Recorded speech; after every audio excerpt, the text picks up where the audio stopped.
शाळा मोठी मोडवे नगरामध्ये आज क्रांतीज्योती सावित्रीबाई फुले यांच्या 195व्या जयंतीच्या निमित्ताने शाळेमध्ये वक्तृत्व स्पर्धेचं आयोजन केलेलं आहे।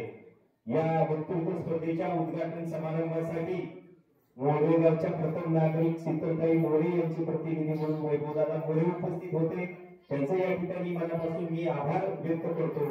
प्रत्येक या वक्तृत्व स्पर्धेचे पहिलं सत्र उद्घाटनाचं सत्र आहे। त्याचप्रमाणे मोरे गावच्या उपसरपंच सुलोचनाताई बनकर यांचाही मी मनापासून आभार व्यक्त करतो। आपल्या संस्थेचे सदस्य हनुमंतराव बांधुळे अक्का माजी सरपंच यांचाही मी मनापासून आभार व्यक्त करतो। मोठीचे माजी उपसरपंच माननीय लालासाहेब राजपुरे यांचाही मी आपल्या सर्वांच्या वतीने मनापासून आभार व्यक्त करतो।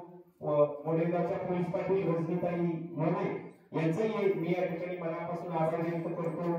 मोरेगावचे माजी उपसरपंच दादासाहेब बनकर, माजी उपसरपंच राजेंद्र पाटील मोरे, माजी उपसरपंच तानाजीराव माने, माजी ग्रामपंचायत सदस्य लालासाहेब मोरे, त्याचप्रमाणे आमचे देवीदास गटादे असतील, आमचे माजी विद्यार्थी अमित मोरे, विशेषतः आवर्जून आज उपस्थित झालेले दैनिक पुराणीचे वार्ताहर काशीनाथजी पिंगळे साहेब या सगळ्यांचे मी मनापासून आभार व्यक्त करतो। आणि जे विद्यार्थी या स्पर्धेमध्ये सहभाग घेणार आहे त्या विद्यार्थ्यांचेही मी मनापासून अभिनंदन करतो की ते न घाबरता न भिता मोकळ्या मनाने आपलं कौशल्य बोलण्याचं कौशल्य या ठिकाणी सादर करतील। या स्पर्धेसाठी जे परीक्षक म्हणून काम करणारे शिक्षक आहेत त्यांचेही मी मनापासून या ठिकाणी कौतुक करतो, धन्यवाद देतो की त्यांनी चांगल्या प्रकारे परीक्षण करून आपल्या विद्यार्थ्यांना या ठिकाणी प्रोत्साहन द्यायचे। त्याचबरोबर इतर शिक्षकांनी सुद्धा ही स्पर्धा पार पाडण्यासाठी सर्वांनी सहकार्य करायचंय अशा पद्धतीची आपल्या सर्वांना विनंती करतो। पुन्हा एकदा व्यासपीठावरील सर्व मान्यवरांचं मनापासून आभार या ठिकाणी व्यक्त करतो। चुकून नाव असेल तर विधी व्यक्त करतो। भगिनींना जावीन संघटित करीन, ज्ञान ज्योत लावीन हेच तुला नमन, ज्ञान ज्योत लावीन हेच तुला नमन। एवढे बोलून मी माझे छोटेसे प्रास्ताविक संपवते। जय हिंद।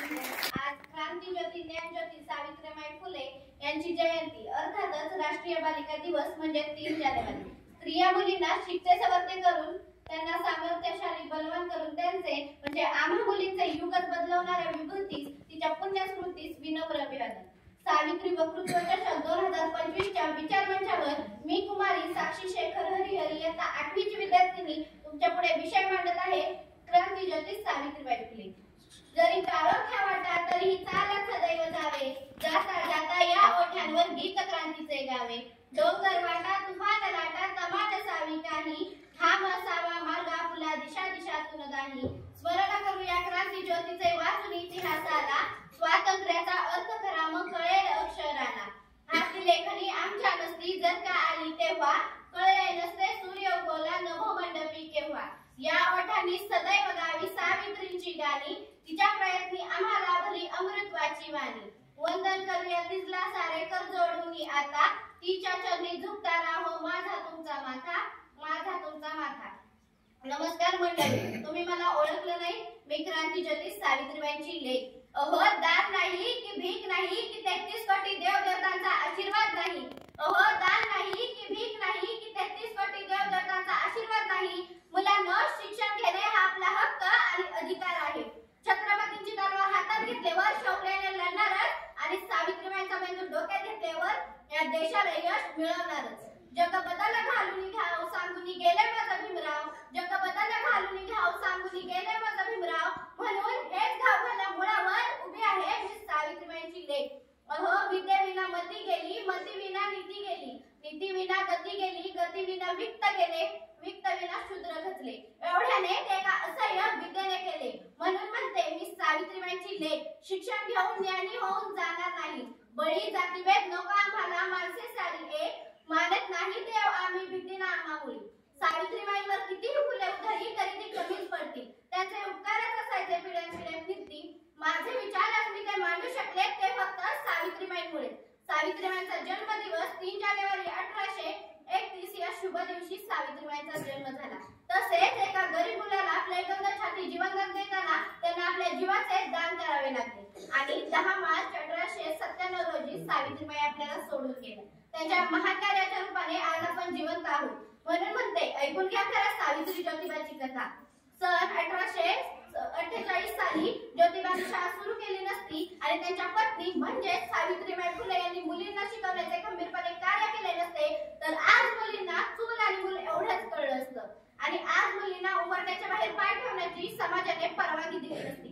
आज त्या मुली विविध क्षेत्रात जाऊन उंच पुरुषाच्या खांद्याला खांदा लावून उंच गगन भरारी मारू शकल्या आहेत. महाभारतातील पुराणामध्ये धनुर्विद्येत पारंगत झालेल्या एकल्याला गुरुद्रोणाचार्यांनी कोणती विद्या न शिकवता गुरुदक्षिणा म्हणून अंगठा मागितला होता. या उलट स्वतः हट्ट न ठेवता त्यांनी ज्ञानाची लक्ष्मी हाती घेऊन स्त्रियांच्या जीवनात प्रकाश दिला. असा सावित्रीबाईंचा निस्वार्थी विचार आपल्याला दिसून येतो. त्यांच्यामुळेच आम्ही तुम्ही ध्येयाने, आत्मविश्वासाने, स्वाभिमानाने जगत असलेले दिसू लागले आहोत. म्हणून म्हणते, समाजात अंधश्रद्धा निर्माण करणाऱ्या लोकांसाठी, दारू पिऊन गमलत फिरणाऱ्या लोकांसाठी, बायकोला घरात देवधर्म काय म्हणून सांगणाऱ्या लोकांसाठी, संतांची तुम्ही निर्माण करू नका, निर्माण करा तुम्ही या देशाला शांतीचा संदेश देणारे भगवान गौतम बुद्ध. सर्व जाती धर्माच्या लोकांना एकत्रित करून स्वराज्य चालवणारे छत्रपती शिवाजी महाराज. स्त्रियांना शिक्षणाच्या वाघिणीचे दूध पाजणारे राष्ट्रपिता ज्योतिराव फुले. भारतात बहुजनांना 50% आरक्षण देणारे राजर्षी शाहू महाराज यासारखे महात्मे तुम्ही निर्माण करा. शेवटी मी दादा एवढेच म्हणते, किती भोगले किती सोसले तरीही तिने शिकवले, किती भोगले किती सोसले तरीही तिने शिकवले. स्त्री शिक्षणाचे धडे पुढे तिच्या साऱ्या लेकींनी गिरविले, स्त्री शिक्षणाचे धडे पुढे तिच्या साऱ्या लेकींनी गिरविले. धन्यवाद. जय हिंद, जय महाराष्ट्र.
आवडती माझ्या मनापासून इच्छा.